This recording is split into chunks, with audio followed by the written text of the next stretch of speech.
To, majsta, rukama si počeo hvatat. Golemo.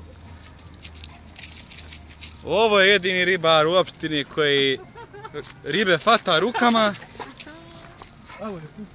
A, Roko. A šta je to? Ježi, Roko. Ježi.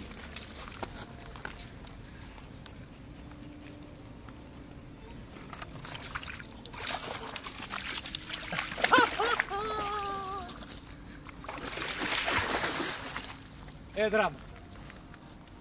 Kakav fly fishing. Hand fishing.